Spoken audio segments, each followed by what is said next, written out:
Good evening. Welcome to Flux News with PG, Stav, Dom, and Paul. I've got that right. Anyway, I'm going to kick you off with this article here, and it's all about this chap on the right. Maybe this chap on the left too. As George Osborne, top advisor, filmed smoking crack. Likes a bit of crack, does he? Professor Douglas McWilliams, senior advisor to George Osborne, has been captured on camera smoking crack in a drugs den. I don't give the date, by the way. That's the 3rd, anyway, of March 2015. I'll start again. Professor Douglas McWilliams, senior advisor to George Osborne, has been captured on camera smoking crack in a drugs den. In the video, he is seen inhaling crack in a crack pipe. Crack pipe. In an apartment in North London. The Mirror reports the executive chairman of influential city think tank, the Centre for Economic and Business Research, then slumps dazed on his sofa after repeatedly smoking on the makeshift crack pipe involving a miniature Martell cognac bottle. Red-faced and slow in his speech, he later told the dealer he'd had too much and he'd spent the day on the binge. 2 rocks of the deadly drug can clearly be seen on a table beside the dazed professor. The grainy footage, seen by Sunday Mirror, will heap embarrassment on the Chancellor and raise serious questions about his choice of advisor. A source said, last Sunday, McWilliams turned up at the den around 10 p.m. and was there about an hour and a half. There were 2 rocks of the drugs. He smoked it over a table and then sat there all spaced out. He was in a suit and started talking about the economy and all that for about 20 minutes. He kept mentioning someone famous he worked with, but didn't make much sense. He was asked if he wanted any more and said, I've had too much. The revelation comes just 2 weeks before the launch of McWilliams' highly acclaimed new book, Flat White Economy, which tells how Londoners swapped the city's champagne and supercars lifestyle for bicycles and boho flats.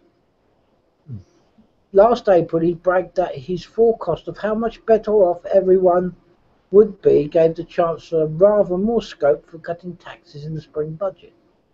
McWilliams, 63, said the government, especially George Osborne, have credibility in the city partly because both Ed Miliband and Ed Balls do not. Now, his own credibility lies in tatters. Our source said McWilliams had been a regular at the crack dens in Hornsey, North London, for several months. He said, he's out of control and a real addict. He's a regular at the address. He also goes to another house nearby. He just turns up. McWilliams specialised in economic forecasting analysis. He advises 25 of the FTSE companies, including top retailers, legal firms and accountants. A former professor of commerce at Gresham College, McWilliams is described on the Centre for Economic and Business Research (CBR) website as one of the most widely quoted economists. He set up the think tank in 1992, having previously served as chief economic advisor to the CBI. McWilliams is married to wife Ianthe for 35 years, has also advised London Mayor Boris Johnson on housing and is a regular on Twitter. On Christmas Day, he tweeted about an Office for National Statistics decision to include earnings from drugs and the sex trade in economy figures. He wrote, prostitution and illegal drugs help UK overtake France in Global Wealth League. Yesterday morning at his 5-story London mansion, he said, I'm not going to comment. You're not going to get a story from me. Well, there you go. Top advisor to the smoker, and the sniffer. Well, reported by Mr. Skinner, or the beast of balls over, accused him. Anyway, any thoughts before I move on? Yeah, do they like a laugh? They like a good crack. Yeah, they like a bit of a crack. So a bit of crack. Yeah, have a bit of crack. So there you go. Alright, moving on. I'm not going to do that one. I'm going to jump that one. As we've got a few articles tonight. Now this is about all what's going on with the weather. Or the weather in the east coast of America. It's been very cold, a lot of snow there this year. Boston, it says here, new round of snow could push Boston to season record. Boston AP, after cold and snow that set February records, southern New England is entering March with another round that could push Boston over its 20-year-old snowfall record. With 102 inches, Boston needs 5.7 more to break the 1995-96 record of 107.6 inches, I presume. Snowfall of 4 to 6 inches was expected by early Monday across the area, with up to 8 inches in southeast Massachusetts and Rhode Island. Less is expected in northern Massachusetts and New York State and along Cape Cod. We've come this far, we might as well break the record, said William Babcock, National Weather Service meteorologist, Northern Massachusetts office. We have a couple of storms to push us over the record. Once that is done, we won't complain if we don't get any more snow. Since early March, we still have plenty of time, he said.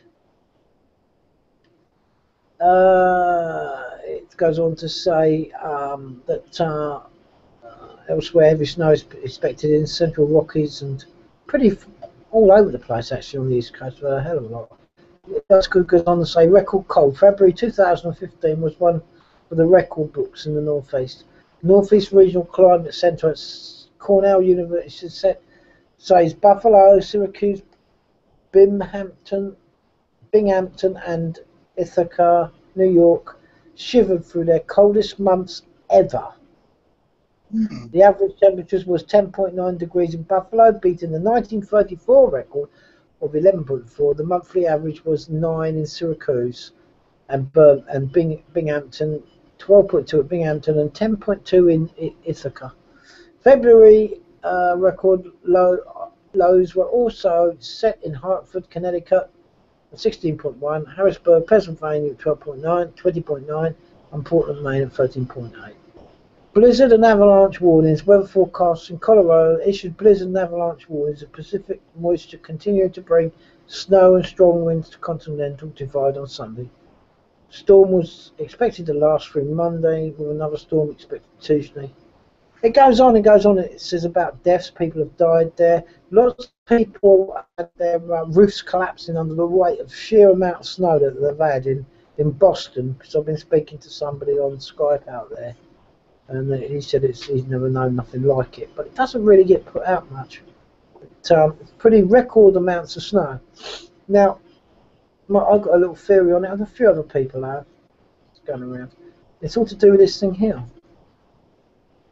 These are cycles, solar cycles. Do with some.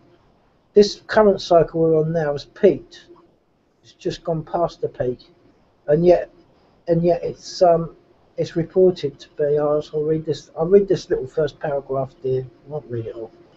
Dr. David Hathaway, a member of the Solar Cycle Prediction Center of NASA, anyway. Whatever. Dr. David Hathaway, a member of the MSFC Polar Physics Group for 29 years, has transferred to NASA's Army's Research Center in California. Dr. Hathaway will continue to update his solar cycle pages when he's settled. Dr. Hathaway email address, blah blah blah. The current prediction for sunspot cycle 24, that's the one we're experiencing as we speak. See, it's 2015 there. Gives a smooth sunspot number of 72 in late 2013. It won't probably mean a lot to a lot of people, but people who do, it will mean a lot. The smooth sunspot number reached a peak of 81.9 in April 2014. This will probably become the official maximum. In other words, we've gone past the peak. Second peak surpassed the level of the first peak, 2012. Many cycles are double peak, but this is the first in which the second peak in sunspot number was larger than the first. We're currently over 6 years into cycle 24. The current predicted observed size makes this the smallest sunspot cycle since cycle 14, which had a maximum of 64.2 in February 1906. Okay, so there's not been a smaller peak on a cycle. These happen every 11 years, these peaks, and they've started progressively get smaller. Now, the next one will be pretty much non-existent in 11 years. Which are we not entering a Dalton minimum? That's right, because 1906 was towards the end, what it had just finished, the Dalton minimum, and this cycle is the same size as that cycle that sort of was at the end of the Dalton period, or just back perhaps about 20 years after the Dalton period. But some people are predicting even a Maunder minimum, even more severe. I've only been interested in this, to be honest, because I actually have made my own type of calculations. Nothing to do with anybody else, because of a hobby that I've been interested in since I was a kid, and I'm in my middle 50s now. So I've experienced four, notably the last three, four actually, including this one, hasn't finished, but the previous three before this one, in my hobby and interests. And I've noticed through my hobby and interests something going wrong, or something going out of the ordinary.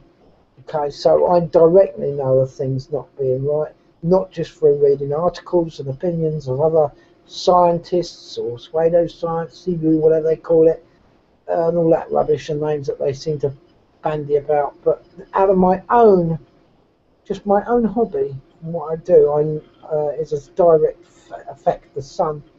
And temperatures now are nothing to do with CO2. Cooling and warming periods are to do with irradiation from the sun.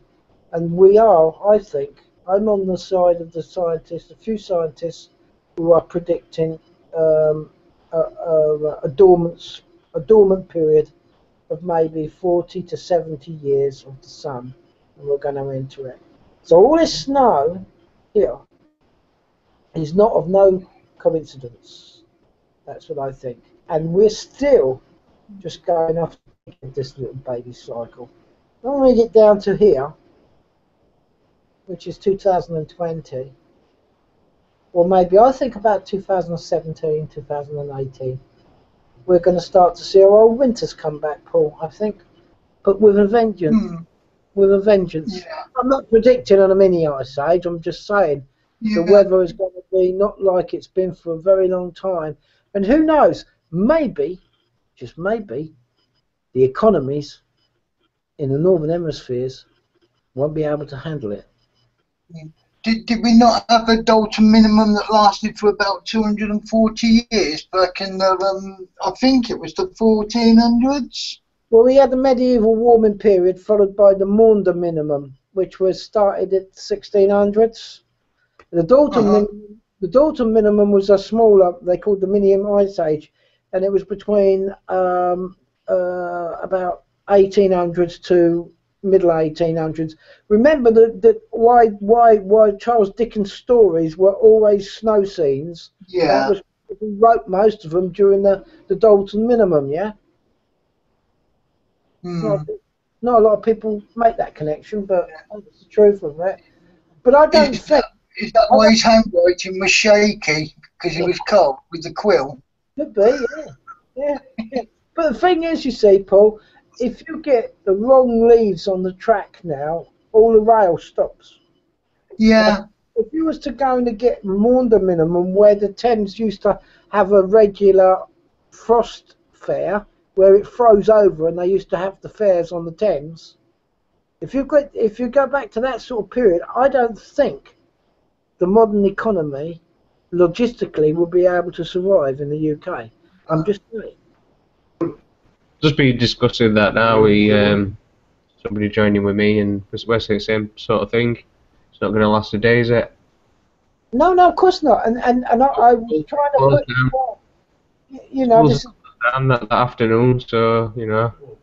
Well, this is why we're looking at all these deserted places that have been built, building plans near the equator where they're ghost cities and they're brand new buildings, but nobody's living in them. Why are they building these places near the equator?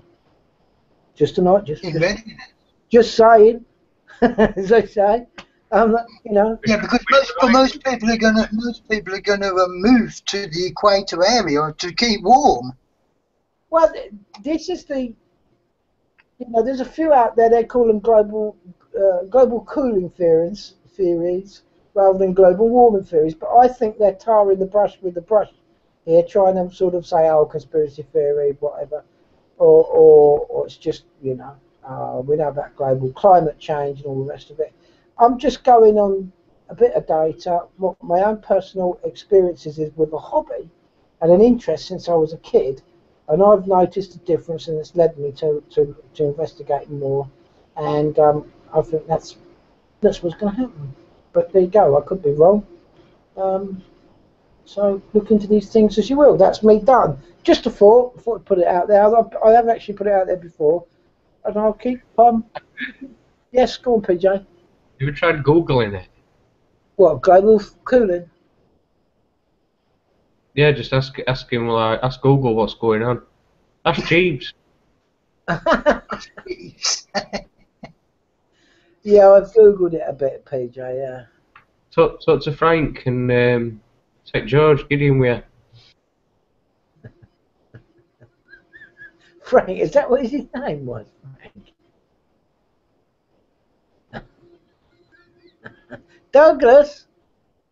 Douglas and Gideon, yeah. Anyway, that's me done. Okay, Yeah, boys. good articles. Over to you guys. Let me get rid of the screen. Stop screening it. There we go. Yeah, thank you. We've got next. Over to you, Dom.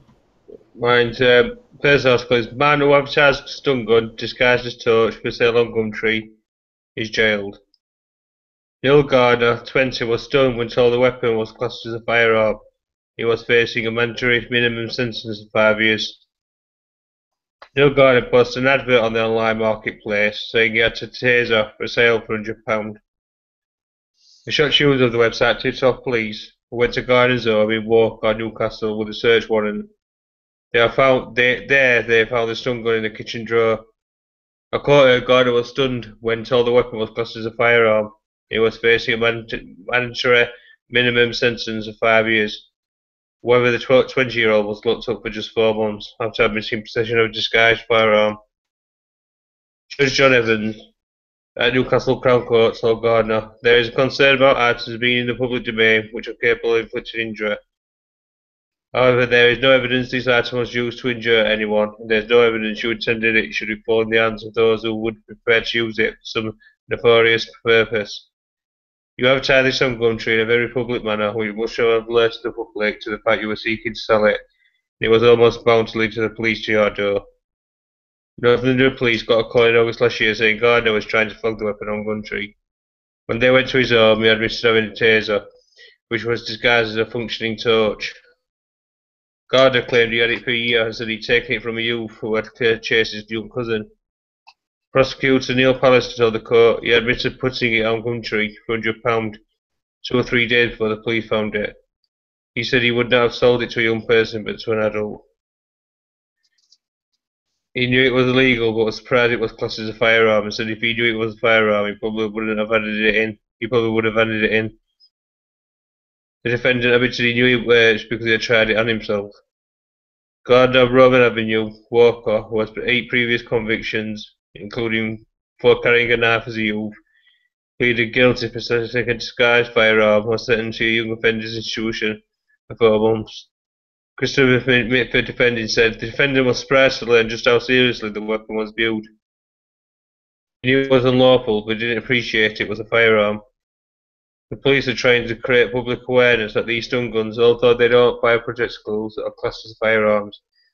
The reality is the legislation regarding 5-year minimum sentences was not brought in for the circumstances. He was 19 at the time, he's a working man. He was taken back by the gravity of the offence. There was a lack of thought on his behalf or any criminal motive or intent. After he put it up for sale, someone called the police almost immediately because they couldn't believe it was being advertised. that's a fighter, so that's a stun gun. So if you have a stun gun, you class it as a weapon, like as if you carried a gun or a knife. And he knew it was unlawful. So if it's unlawful, then we need to strip all these policemen who carry these tasers. Then, yeah, is that right, Andy? If it's unlawful, yeah. It's not just illegal; it's unlawful. So. Yeah, well, yeah, that's right. Did they get paid then? I seem to remember back when the police was first on about introducing them that they weren't a firearm. So now all of a sudden they're a firearm. I wish they'd make their minds up. Yeah, even CS cats and other stuff, they class that as a firearm. Well, I think you'll find that I'm surprised that he didn't get done for going equipped, you know, because it had a torch on it. Yeah, it weren't a torch, it was disguised as a torch, weren't it? It was not a torch, it was just a taser. It's a joke, John. Well, hang on a minute. So a taser, right, is classed as a weapon now. Yeah, is that what you're saying? Yeah.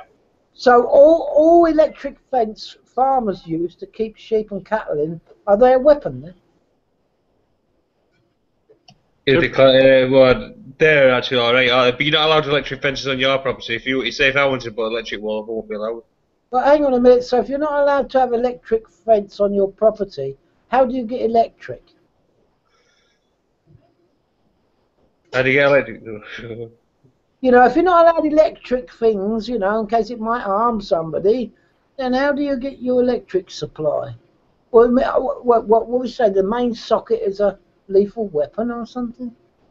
Yeah. I just think it's anyway, I think you'll. I like that analogy though, and it does work. And you know, that's if you try and like enter some sort of power station or something, you get done for terrorism. So not only are they putting these dangerous things near you, if you try and go anywhere near it, terrorism. It's the same as a knife. You've got a kitchen knife there. You're cutting bread up and prepare your meals with. Is it a dangerous weapon because you're cutting up your meal? Where does it stop? A toothpick? Yeah, it's a... No, it's not, you can't carry. You're not allowed to carry knives on the street, are you? I dare say a man could strangle another man with a pair of underpants. Let's make wire fronts illegal because you might use them as a garrote somebody with it. Or make them elastic, more elastic, so they can't strangle. You know, a man, they are going to ban wire fronts because you can garrote somebody with them. That's getting silly. I mean, I don't know about the taser thing. I hear Blunkett, you know him, PJ, the man who brought the tasers in, is now trying to work behind the scenes, apparently, to get them taken away from the police, I hear. I read somewhere. News to me, that one, but... Yes, he is. He's not I think, in other words, I think he regrets bringing them in, because of the report on the 400 odd children that have been tasered. Yeah, children being tasered. Now that is absolutely, utterly crazy. Yeah. Anyway, let's let Don move on because we've hijacked his article somewhat. No, that's good. That's good for the feedback. Good. Right, next article. Man loses off his nose on night out, but doesn't know how. So apparently he's had a night out. He's had an accident, but he can't explain it. Right, let's have a look. If you lost your nose after your work's Christmas party, you expect to remember it. Not so for Christopher Watson. He suffered horrific facial injuries while out with workmates in Newcastle. The police have questioned whether a crime has actually taken place. He said, "It's been awful. People stare at me wherever I go. In the shop, on the bus, I get people looking at me," said the 32-year-old from West Bolden's South Tyneside. "I just can't get my head around the fact that this has happened to me, and I don't know why." This is a photo. His nose. What I don't understand about this is that his nose looks normal underneath. So what is this? It looks like it's been put on. His nose looks fine underneath. I just don't know. But unless it's swelled up. I've heard that if you're doing your nose or something, it can swell up like that. I'm not sure anyway. It looks like a transplant. That's what I thought, but I don't know what the hell. Anyway, Mr. Watson believes part of his nose could have been bitten off in an unprovoked attack on December 22nd in the city centre near Gray's Monument outside Fenwick. but he was too drunk at the time to remember, and despite police viewing CCTV images of the area, no answers have been found. He added, "All I can remember is a flash of blue, and the pain of someone biting my nose. I can just remember the excruciating pain. Mr. Watson has already had 2 surgeries and faces another operation to repair his damaged face." So that's Mr. Watson with his damaged nose. That's more likely surgery then. Yeah, that's his operation, isn't it? I think is that a skin graft what they put it on to try and it will be a bit of skin graft that. So that won't be. That's not final look. That's just. That's more like the foundation to build on. Yeah. So see, it's ruined his life anyway. What's it here? Right. Last article. People could smell my body burning. iPhone exploded in man's pocket. An iPhone that allegedly exploded in a man's pocket was so hot that people could smell his body burning, he has claimed. Eric Johnson, 29, said he was at a party when he heard a pop and a fizzling and his leg started to burn. And Mr. Johnson said he suddenly realised his phone had exploded, but the heat was so intense that it melted shut his pocket, forcing him to take off his trousers to avoid serious injury.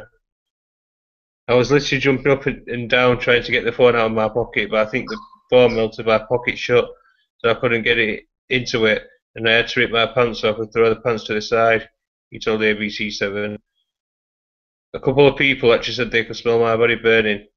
The incident meant that the New Yorker was forced to spend 10 days in hospital with 3rd-degree burns. This is not the first time iPhone users have claimed their device have exploded on them, so just be careful if you put your iPhone. If you've got an iPhone, you put it in your pocket, it might blow up. I've heard of so many of these phones exploding. I mean, now surely that they should be made illegal. Yeah, they should be. They all should be called back. If one goes, they should be called back. Dangerous weapon then. Yeah. If there's a fault with the car, they get a refund. Sorry, go ahead. Yeah, I definitely think they should ban them. A dangerous weapon, them. Very dangerous. Very dangerous. I wouldn't trust them at all. You know, you could harm a lot of people with a phone, can't you? If you don't fry your brains first. Yeah. It's what they do to the blood cells as well.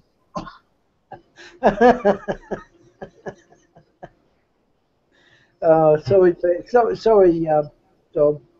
No, that's my final article. Then over to you, PJ. Alright. 1 minute. Alright, first one is Islamic State feed desperate Kurdish mother soup of her son. It's an hour ago on your newswire. According to reports in today's papers, a Kurdish mother had gone to plead with the jihadists to release her son. She was then offered hospitality by being served a meal containing his dead remains. Yasser Abdullah, father of 4 from Yorkshire, spent a few months fighting the IS group. He recounts the story of the mother from a nearby village who travelled to Mosul to plead with the Islamic State officials to release her son. She believed he was kidnapped and held by authorities while there was fighting in and around her village in Kurdistan. The Kurdish fighter, who can't wait to go back to join the fighting again, describes the incident as one reason for his fervour. I think the key word here is story. He recounts a story. Now, a story may not be fact. And this sounds like during the Second World War, where they were saying the Germans were eating the babies. It sounds to me like propaganda to make them even sound worse than they are. Yes, I do admit they are maybe doing beheadings. The poor mother seeking her son was led to Mosul in a quest. While questioning the authorities there, she was asked to sit and wait and was offered refreshments and a meal, as is custom for 1,000 years in that part of the world. After the famished mother finished the soup, they laughed at her and described the content of the meal as her missing son. While she was sitting and waiting, they were busy preparing her son for the chopping board, and the cooking pot. The Express reports the 36-year-old said the disturbing story was the cause of his hatred against IS, and one of the reasons he has vowed to return to his war-ravaged native country and finish the job. Father of four told the son, "I hate IS because of what happened to an old Kurdish woman from a nearby tribe. Her son was captured by IS fighters and taken as a prisoner to Mosul. She was determined to fight her son and went to IS headquarters and asked to see him. The IS men told her to sit down because she had travelled a long way and said she should have some food before they took her to meet her son. They bought her cups of tea and for a meal of cooked meat, rice and soup.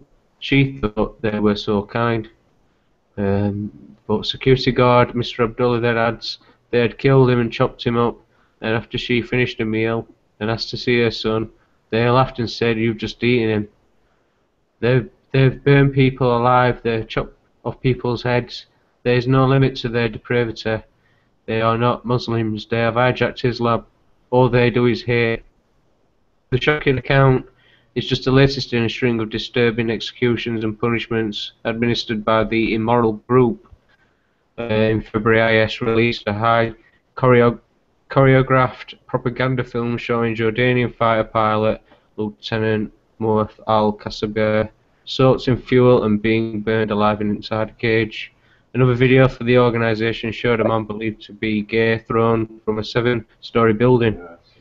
The 50-year-old man, who was blindfolded throughout his second fall, is seen to be still alive and hitting the ground below. He was later stoned to his death by a waiting mob. Some have interpreted the perceived increase in brutality from the Islamic State as a sign of their weakness. So, I'll open that one up for any comments if you've got any. Well, Kurdish mob, this is all Iraq, isn't it, yeah? Is it not?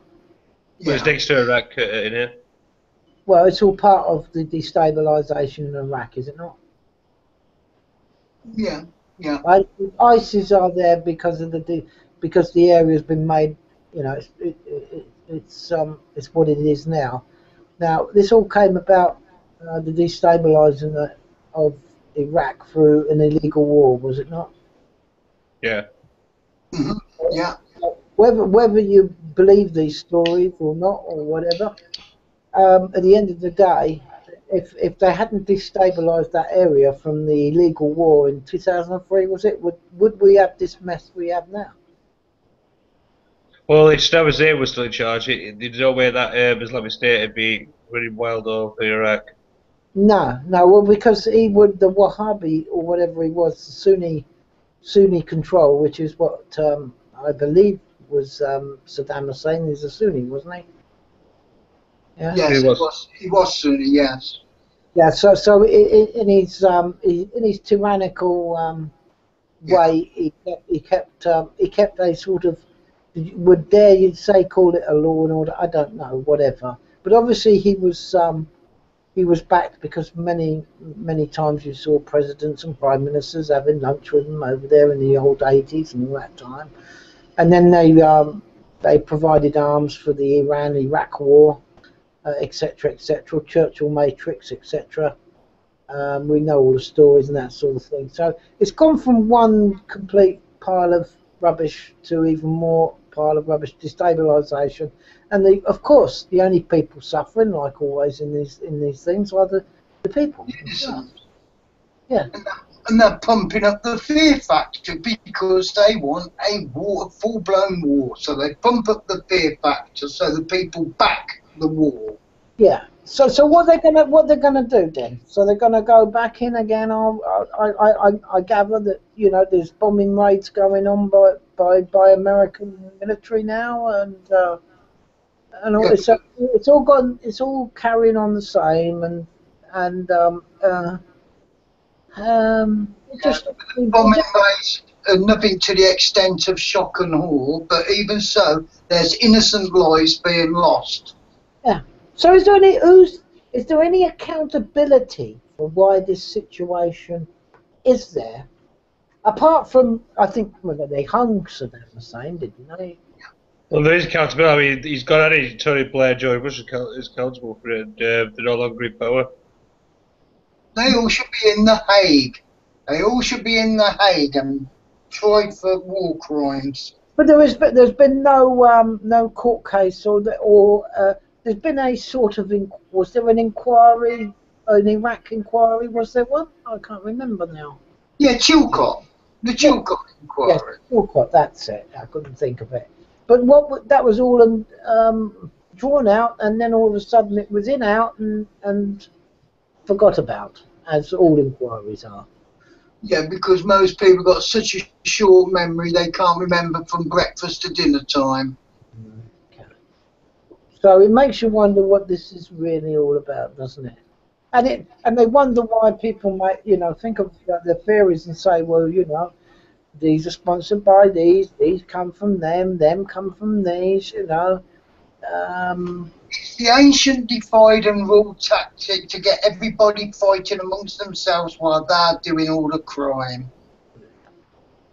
Anyway, sorry, I didn't mean to hijack it for too long, PJ. It's alright, no problem. That's the end of the article anyway, so next one.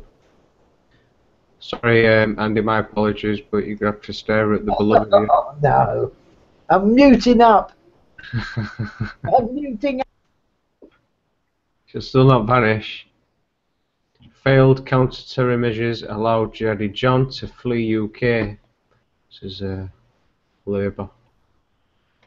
Britain's Home Secretary Theresa May. Home Secretary Theresa May has responded to urgent questions in Parliament over accusations the government's counter-terrorism policies enabled Mohammed Mwaza, the Islamic State killer known as Jihadi John, to flee to Syria in 2013. May appeared before the House of Commons on Monday afternoon to answer an urgent question from Shadow Home Secretary Yvette Cooper concerning the government's relaxation of counter-terrorism policies in 2012. The Labour Party says the government's decision to cancel relocation powers and replace them with terrorism prevention and investigation measures, abbreviation is TPIMS, has made it easier for known terror suspects to join fighters in Syria. May refused to accept these claims, insisting police have never suggested such powers would help prevent terror suspects leaving the UK. Her comments come as it emerges Mohammed Mwaza, the executioner, who appears in several Islamic State videos, fled the UK to Syria in 2013. This was 1 year after the government's rescinded powers to forcibly move individuals around the country, effectively internal exile. Cooper told the House of Commons that 600 British citizens have travelled to fight in Syria, including school children.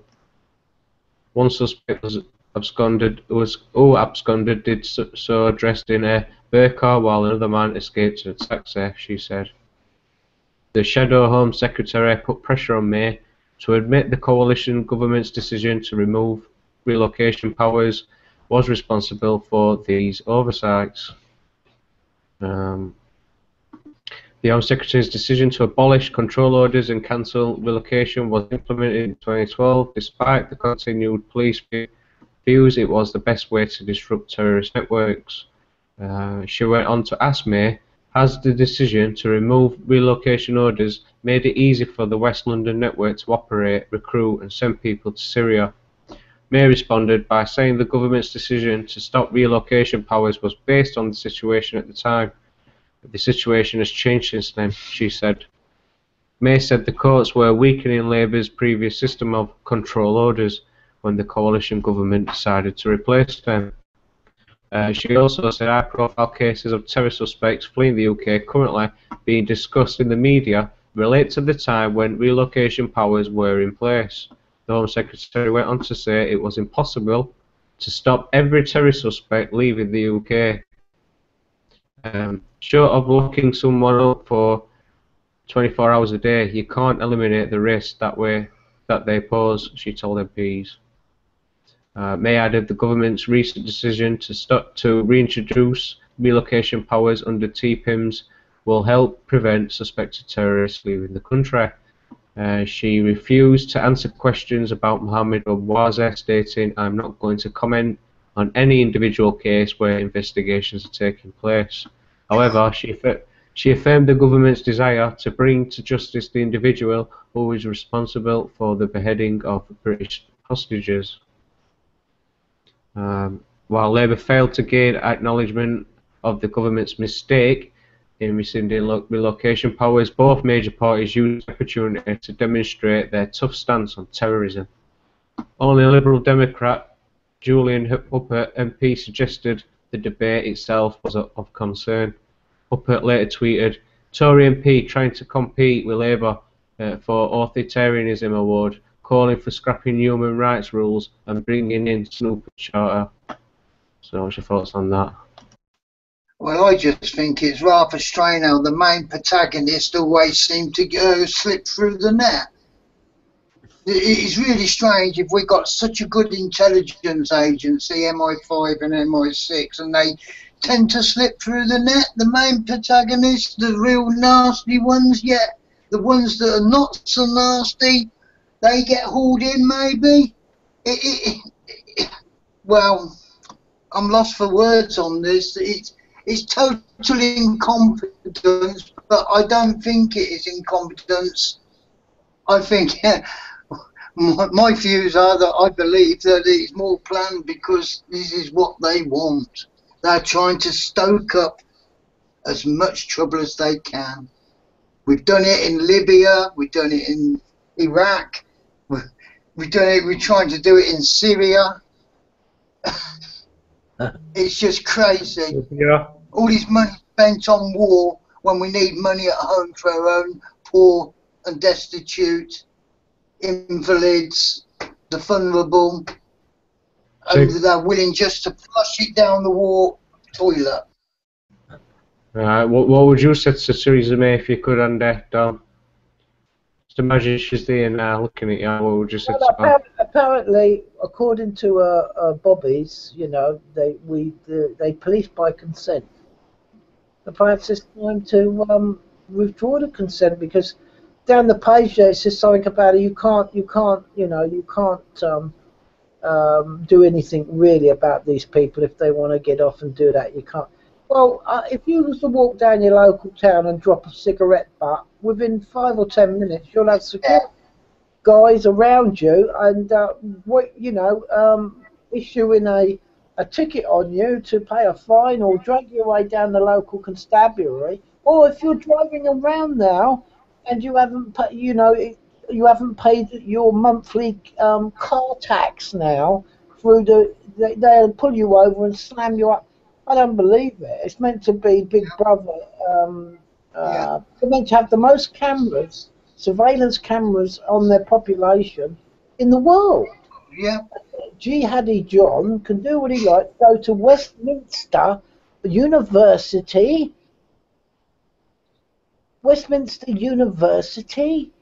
Apparently, with qualifications to be a data specialist and all the rest of it at Westminster University. And this guy's not on the radar, or apparently MI5 or something. I was an article the other night, something about they knew of him 6 years. But of course they couldn't do anything stop him from getting a hang glider from Heathrow or whatever. I don't, it's beyond that. That woman. Well, we police by consent here, don't we, Theresa? Well, it's time. And these politicians are supposed to be representing the people. Well, how did Tony Blair represent the people when there was millions that said no to Iraq war that was out on the streets? How is that representation of the people? It's a direct ignoring the people's wishes. And all these politicians are the same. They're out for their own agenda. And it's to push for the Third World War. Wake up, people. Wake up. Well, that's right. They said, well, you do get to vote every 4 or 5 years, but like we always say, or like a lot of people say, if voting made a difference, they'd make it illegal, wouldn't they? If they push us into a third world war, we are straight away under military law, the Civil Contingency Act, which means they can bring in their fascist state and we will never lose the fascist state. Wake up, people, your children are at risk. Sorry. You apologise, Paul. No, passion. We like to hear passion. We like to hear. Well, that's all about Flux too. Everyone's got a personality, haven't they? One more apology from you, Blackhole, and I'll have water cannons. Won't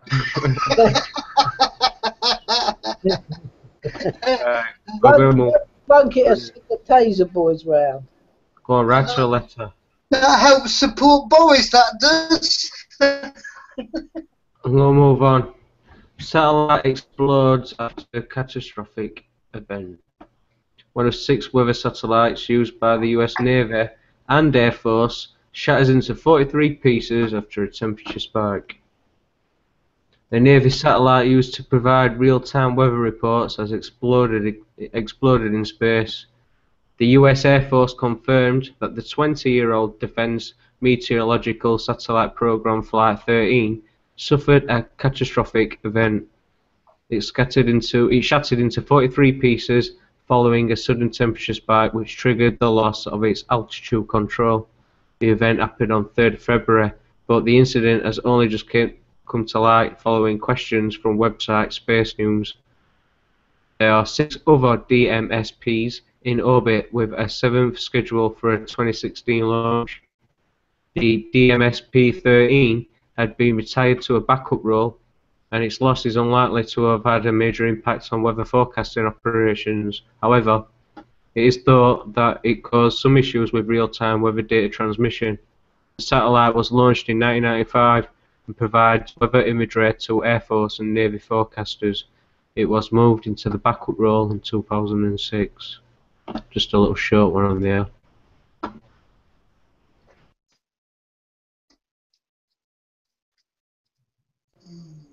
Well, they'll have to build another one, won't they? Replace it. 2016, it's going up next year. Perhaps It's another so many billion. Perhaps it got zapped by a Russian weather satellite. Or scalar weapon. Star Wars, remember Star Wars? Anyway. Sorry, PJ, I'll mute up. Next one. Britain's inhumane welfare sanctions causing destitution and hunger. This is from the church leaders. Another one. Child plays behind railings in Poplar East, London. Coalition of leading church groups said the British government is knowingly harming vulnerable people with its benefit sanctions regime. The austerity policies are causing widespread dejection and hunger, the report published on Monday suggests. Following a Freedom of Information request, the church groups found approximately 100,000 youngsters were affected by benefit sanctions in the years of 2013 and 14. The group said the reforms are primarily aimed at slashing welfare payments rather than aiding the unemployed back into work. They are demanding an immediate overhaul of the system, branding the sanctions benefit scheme harsh, inhumane and unchristian. The group's research, Time to Rethink Benefit Sanctions, was published by the Baptist Union of Great Britain, Church Action on Poverty, Church in Wales, the Church of Scotland, the Methodist Church and the United Reformed Church. It uncovers new information on the length and severity of sanctions under the British government's welfare reforms. It also sheds light on how such sanctions impact on society's most vulnerable, particularly high-risk groups of children and those who suffer from mental health problems, according to the report. As part of the government's benefit sanctions regime, welfare payments are halted for a month to 3 years in cases where claimants breach benefit regulations. Over 1 million unemployed Britons suffered benefit sanctions in 2014, and the policy will be extended to low-earning working families who will rely on benefits under the Coalition's welfare reforms. Coalition of Churches report documents the case of James, who suffered from hunger and weight loss under the sanctions. During the first 3 weeks of my sanction, I continued to look for work, as I was required to. By the 4th week, however, I was exhausted, unwell, no longer had it in me, he said. I was not eating, and I had no food, and was losing a lot of weight. Told the job centre I was unwell through not eating, but was sanctioned for another 3 months for not looking for work properly. Paul Morrison, a public policy expert and one of the report's authors, said sanctions impact disproportionately on Britain's youth, the homeless, single parents and those with long-term or mental illness. This system causes problems for the very people that most need help, he argued. Morrison said the impact on sanctions is more than financial. He stressed those exposed to benefit sanctions often felt shamed and demoralised. As Christians, we believe that everyone is loved, valued and made in the image of God, and we have a responsibility to challenge any structure or system that undermines this dignity, he added. Neil Cooper, Director of Church Action on Poverty, said the sanctions are utterly unreasonable. If you commit a crime, no court is allowed to make you go hungry as a punishment. But if you're late for an appointment at the job centre, they can remove all your income and leave you unable to feed you or your family for weeks, he said. Most people in this country would be shocked if they knew that far from providing a safety net, the benefit sanctions policy is currently making thousands of people destitute. The churches are collectively demanding a full independent assessment. Yes, Ross? What's your thoughts on that? Yeah. Well, this backs up exactly what I was saying earlier, does it not? Absolutely, totally. Mr. Morrison's absolutely right. He argues. He shouldn't have to be arguing. We should not be supporting the blinking military industrial complex and pumping money into their pockets. We should be looking after their homeless, all their destitute, their mentally ill, the vulnerable, their old age pensioners that worked hard all their lives and pumped their money into the system, which has been totally devastated on purpose. And what are they doing? They're attacking the poor. They're attacking the poor. What is with these people? What is it with them? Do they want every little tiny brass bit of copper that's in somebody's pocket in their pocket? I believe so. Or their chums' pockets. My granddad would be turning his grave. He fought in both world wars for a better society. And when people have said to me often, "Oh, but if you're in a third world country, you'd be a lot worse. So what do we have to do?" What the government's kept on saying, harmonisation. So harmonisation, what's that? Bringing their good level down to their bad standards. Yeah. We should be bringing their standards up to our standards, not taking our standards down to their standards, which this government is intent on doing. It's just crazy. It don't make sense. All the suffering people, and they're hitting the jobless. Where are the jobs? They was all farmed out. They was totally collapsed. Not through the workers' fault, may I add. The so-called captains of the industries back in the 80s. Oh, if you try for more wages, the captains of industries will take the jobs aboard. They still took them aboard, yet we took cuts. The workers, cuts, and it's still happening. And it's even happening now when they haven't even got jobs. Was it sanctions, the word sanctions, Peter? called? Oh, Isn't that for enemies in trade wars? Isn't that for enemies? You know, and sanctions. You know, Yeah. sanctions regime Yeah. not, you know, if they'd said humanitarian rationing and we're all in it together and everybody's got a ration, including themselves, then I guess, you know, you could put quite upset. But sanction is like something you impose on your enemies. So obviously the poor are the enemies of the autocratic dictators in Westminster and their pals who pay them their wages. So there you go. The poor is the enemy. It says Yeah. it in that piece. Yeah. Forgive me if I'm wrong, but was it Cameron that said that don't bash the bankers? Is that because his great granddad was the director of HSBC that were involved with the drugs, the tax evasions? Yep. A benefit worker only has to make a little mistake on his benefit form and he's sanctioned. Bang! Without delay.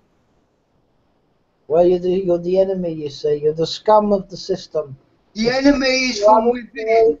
If you're The enemy unemployed from and within is those at the top. if you're unemployed and disabled and that, then you know you're the enemy of the system. Oh, speaking about disabled, guys, we're on to the today. Well, yesterday, should I say. Protestors target Plympton Centre where disabled are assessed for benefits. Many more places, but I'll get to them. Protesters have made their voices heard at Plymouth office, which assesses disabled people's ability to work.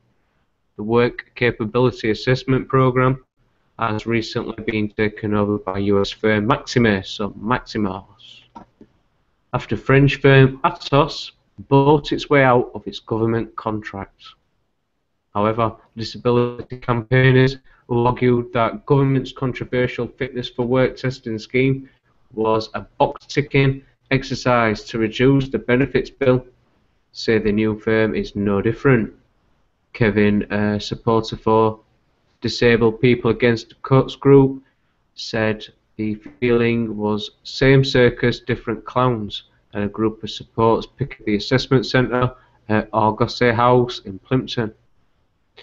He said the process went well with around 14 people turned up on a very cold day. DPAC is growing in strength and is made up of people with a range of disabilities and non-disabled. Maximus have taken over the running of the assessment at a cost of £500 million, while Atos cost £300 million. It's still a tick box exercise. They pay no attention to what a doctor or consultant says. The assessments aren't even run by doctors. They use nurses and physios. The staff that run Atos have been taken on by Maximus to do their work. As we say, it's the same circus with different clowns. Maximus. Maximus, yeah. Maximus. Maximum pain for the poor and the invalids. We believe it is an ideological policy to remove people from benefits. We see people on benefits demonised as scroungers and cheats, yet they are targeting the most vulnerable in society, the physically, mentally disabled. There are investigations going on to find how many people have been pushed over the edge and taken their own lives as a result of the extra pressures these assessments cause. It can be assessed up to every 3 months, and if you are sanctioned, your benefits are stopped. You can appeal, but while you wait for that appeal, you are not entitled to any benefits. I think you have to claim hardship. You don't claim hardship, they make you claim job seekers allowance. Then once you claim that, they say, oh, sorry, you claim job seekers allowance, you have to claim so fit for work. Oh, I thought you could claim hardship, but you'd have to pay it back. Is that not correct? Yeah, but the hardship, though, you have to keep renewing your claim every week. You only can go on hardship for 1 week. How is it possible to pay back a loan when you're struggling in the first place? Somebody answer me that question. If they can answer it reasonably, I'll back down with how angry I am with this. I can answer it. I can answer it, Blackhole, but it might cost you a couple of pints of sweat. But it's like the economy, you know. How can you pay debt off with debt? It's mathematically impossible. We should reintroduce the Bradbury pound, not as debt, but as credit. And that will be a lot of our problems sorted. We can reinvigorate all our industry and everything. Bring it all back and get it rebooted and up and running. And then there will be jobs. And when there is jobs for everybody, and then there's people that don't want to work, yes, then sanctions should be applied. Not sanctions applied when there is no work. That is a absolute misnomer. Well, that's not all in Plymouth. This article, got a few videos and pictures here for you now. Maximus guilty of 30.5 million Medicaid fraud in the USA. This image here, these are protesting about the cyclist deaths, and it closes Victoria Street. Some of the great protests against Maximus across the country. We're really proud of everyone who attended today. No to Maximus, scrap the WCA. Maximus. Politicians should work with disabled people, not against us. Maria. Where is the representation for the people? Where has it gone? Blown out the window a very long time ago.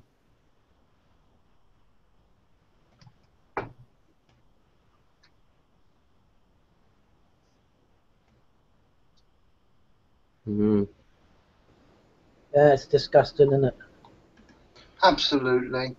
Totally disgusting, and I'm disappointed with the with what they say.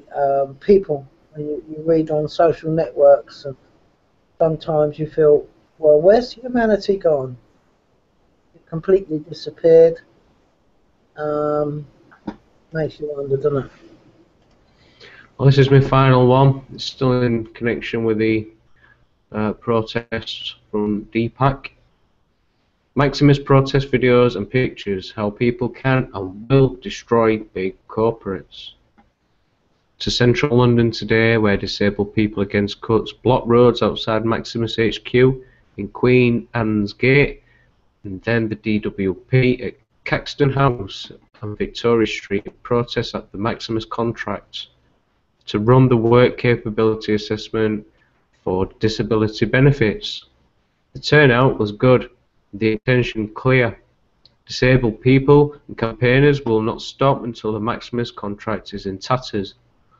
Protesters managed to kick Atos out with its tail between its legs, so there is every reason to target Maximus with confidence. Which people did today. Confidence is the word too. The campaign against Atos was ultimately very successful, which means that people know they can do this. Doesn't matter what sort of effort Maximus puts into the so-called customer experience. That sick and disabled people who must go through the work capability assessment have when they apply for employment and support allowance. Everyone knows the real point of the government's WCA exercise is to throw people off disability benefits, and very likely to eliminate disability benefits altogether. People in real need died after the Atos found them fit for work, and their benefits were stopped. It's very hard to imagine that'll change simply because Maximus has decided that it'll be pleasant to people as it recommends that their meagre benefits are cut. These protests are significant for everyone. When Atos was running this shambles, Deepak and campaigners proved that it was possible to end a corporate contract by destroying a corporate reputation. It was a very useful result in the era where so many vital public services and functions are outsourced to companies like Maximus. You could argue that the New Era campaigners got a similar result. Removing a major corporate from the picture is something that people can do, and want to do, by the looks of it. Video here.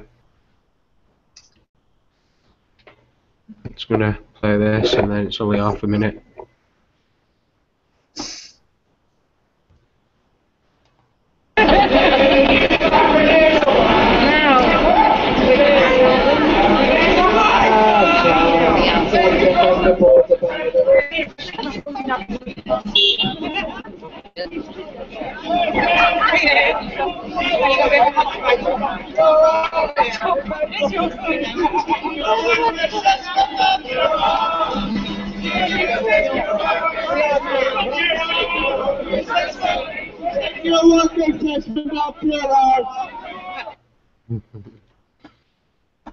That's the end of my articles, guys. So pass it back over to you, Andy.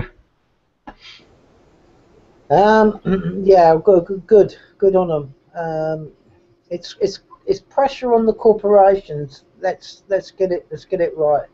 But Maximus, correct me if I'm wrong, they were originally, I know this from a friend's experience who was unemployed a couple of years ago, I think it was, and they were a jobbing agency working for the government where he had to go along to this place called Maximus and go to seek work through them and whatever. And obviously they've gone from that into this contract now. So let's hope they end up the same as Atos, because you know, it's getting away of getting to the corporations. Everything's corporate. Everything's about increasing shares for shareholders and that sort of thing. And that's where you've got to concentrate your efforts on and stifle it and make it difficult for them. And then they're jacking the towel and they're trying to move on to some other easier contract with the government. But then you just move on, really, because at the end of the day, trying to complain to your MP does nothing. It doesn't achieve anything. It hasn't done. It never will. How long do you think they'll last? Well, if they come under the same sort of pressure that how long did Atos last? Fair while, a few years. It will last as long as they've got austerity measures. Throughout history, austerity has never, ever, ever worked. Ever. So why are they employing it?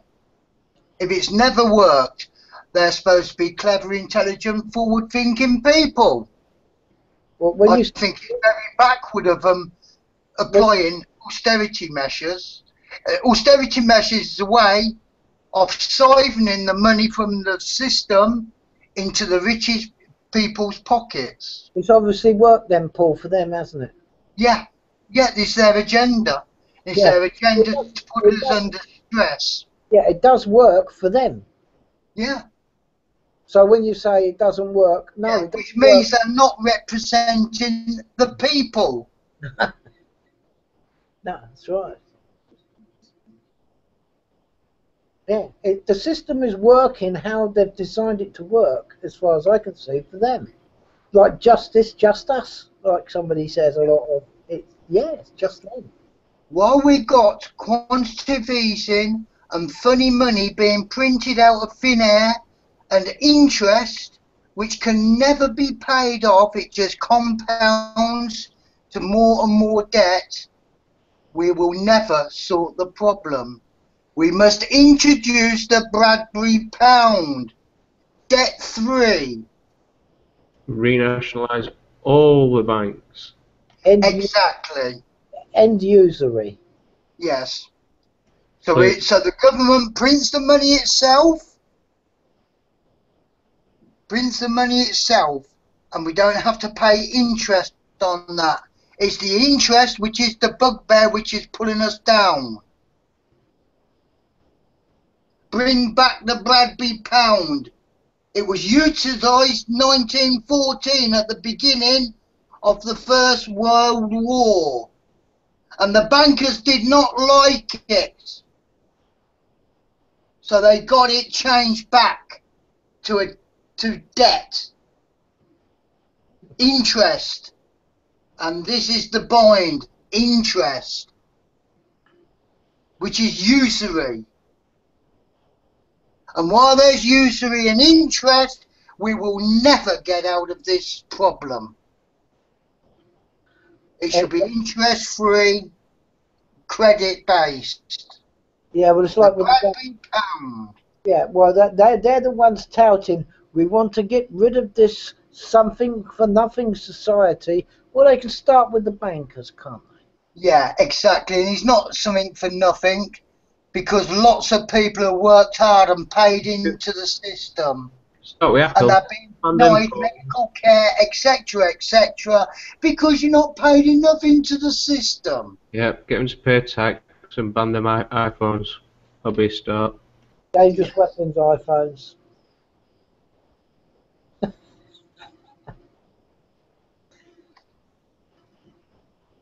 Well, that's about it from me. Anything else from you guys before we finish? Well, thanks very much, PJ. Yeah, thank you. Before I blow my stack, thank you very much. Alright guys, back tomorrow, so look out for the next Flux news from Axiom. Catch you later. Ciao tutti.